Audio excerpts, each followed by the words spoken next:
Good morning and welcome back to Planet Althistory. Today we are going to discuss what if Ukraine remained independent after World War I.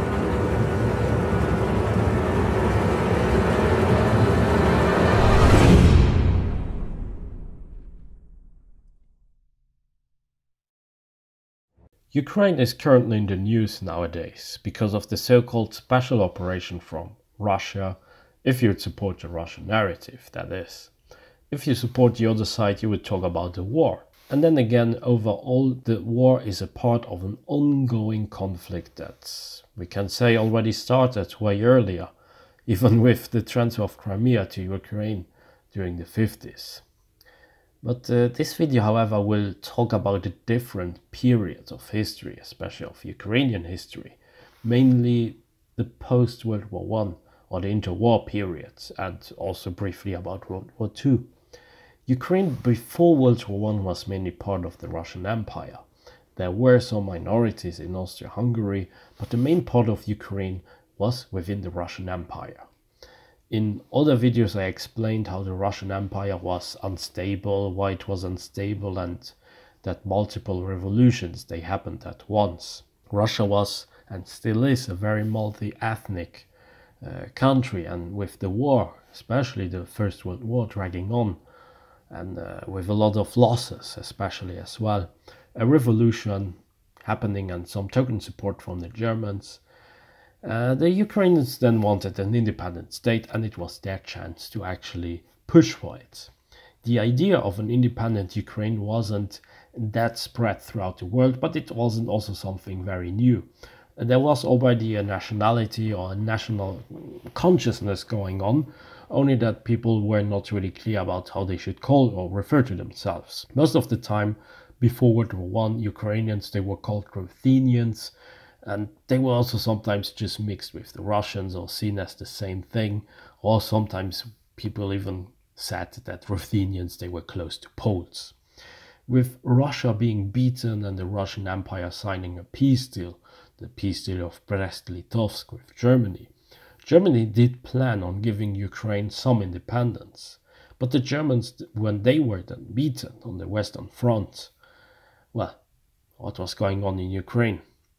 Ukraine was constantly at war since day one, especially with the Bolsheviks, but Ukraine too faced uprisings from anarchists, their leader that they had with Nestor Makhno, and the Ukrainian Soviet Socialist Republic.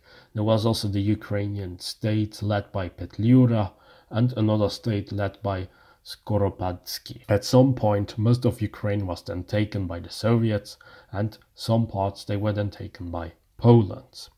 The only Ukrainian state that existed in one way or another for a longer time or longer period of time, let's say almost 2 years, was the West Ukrainian People's Republic, which was led by Petliura.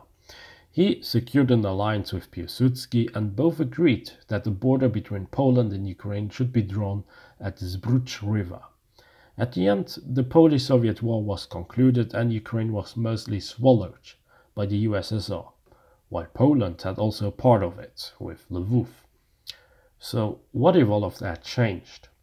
What if Ukraine remained independent after World War I? In this new timeline, let's just assume that the peasantry in the west of Ukraine or around Kiev, they may support a little bit more the Ukrainian independence. With that said, Petliura could come up with more manpower and support to the Polish offensive in Kiev. The offensive may go a little bit further because the peasants, they would then agree on supporting the army, giving food, material that could be useful in one way or another. However, the move would be halted at some point due to the opposition coming from Polish politicians. In the peace deal, we would now have the Polish side and the Ukrainian side together versus the Soviet side. The Soviets in OTL were actually ready to make very huge concessions. So I think that in this alternate timeline, Ukraine would get Kiev for sure, and even territories beyond Kiev and everything else on the western side of the Dnipro River. Crimea would be a hot discussion point, but at the end I think it would remain in Soviet hands. This will be a huge blow for the Soviets to give up a lot of Ukraine, because Ukraine was very industrialized in some parts and even some type of breadbasket of the USSR. The policies of the Soviets, they would not change that much. And so because one part of Ukraine would remain within the Soviet Union, the situation in the USSR would only be somewhat worse. The emphasis would be set in Central Asia especially, but also in other parts of the USSR. The Holodomor would happen, but mainly on Russian and Kazakh territory. Some factories, they would be built, yes, but with the loss of a big part of Ukraine, these factories would be then somewhere else, maybe in Siberia or maybe in Central Asia as well. Would this independent Ukrainian state actually be better off? At first, yes.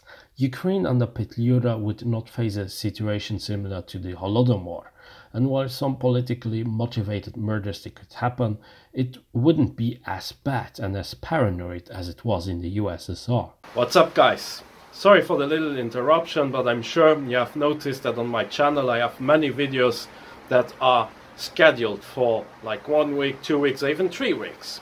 If you are really impatient, if you can really not hold yourself, and if you really must see these videos, please subscribe on my Patreon. There are various options which you can take. I'm sure you will find the most adequate option for yourself. And also please go down, check the links below for my Facebook page and also for my TikTok as well as for my Twitter account. And now let's go back to the alternate history video. More people, they would then survive. Ukrainian as language would be more developed, spread, and actually have the chance to evolve as a first language. It's not a very long time since Ukrainian became the first language of most Ukrainians. And actually there was a slight chance that Ukraine could go the same way as Belarus, where Russian would just completely push the Ukrainian language away. Russian would then be forgotten and less prioritized. I suspect that with an Ukrainian-Polish alliance we could see the exchange of Ukrainians from Polish lands and Poles from Ukrainian lands. Not in the same fashion as it happened with Greeks and Turks, but in a better way, let's say. People wouldn't be on each other's throats, and generally the relations between the Poles and the Ukrainians, they could start to improve. It's not impossible to say that Ukraine would become the best neighbor and ally to Poland, before Romania even. A triple alliance could be possible because Russia would still be very close from Romania, and thus Romania would have an interest in being very good with Ukraine and the Poles. Belarus would not achieve their independence simply because the national consciousness wasn't high enough and the geography just doesn't allow it. Nobody would even want to become a patron of a Belarusian state, while Ukraine got the support of Poland, while it had some national consciousness and at least some natural borders, such as the Dnipro River and the Black Sea. The population was also higher compared to Belarus, and even within the USSR, many Ukrainians, they made career, which meant that there was an intellectual potential in Ukraine. Belarus didn't even have that kind of human capital. Stalin would initially respect the treaties concluded with the Poles. Eventually Nazi Germany would then rise and World War II would start. This time around the Germans would face a more confident Poland, and a Poland that would also resist the Soviets, while Ukraine would resist the Soviets as well. Depending on how long they would be able to hold off, Romania could jump in and provide more aid to the Poles and the Ukrainians. Would the Allies jump immediately to the rescue of Poland and Ukraine?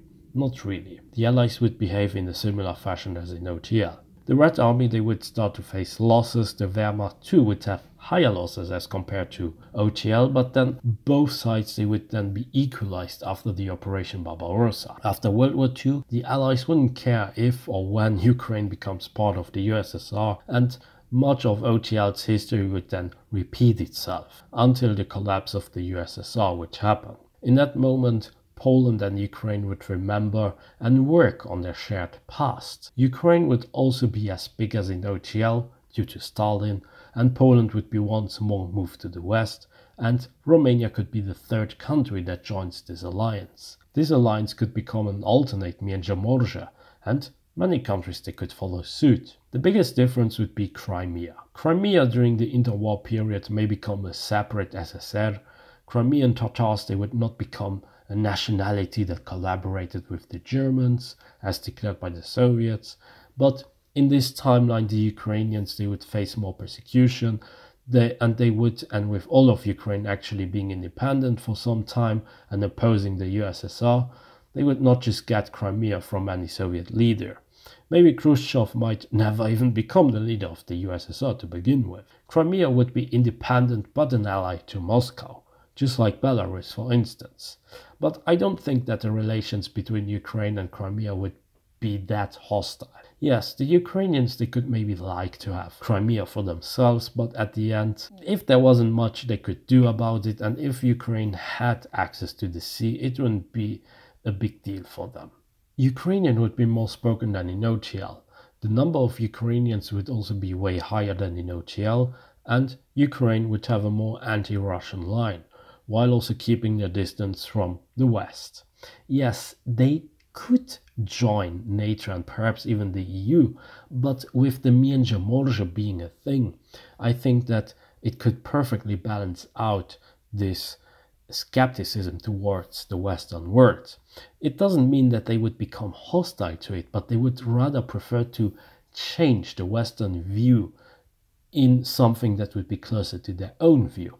And that's why they would prefer to develop also ties with Poland or Romania or other states that would be part of the Między Morze, and as a result they would then talk in one voice or in one block within the European Union and NATO. And that's where we leave it for now. That's it for today. I hope you enjoyed my video.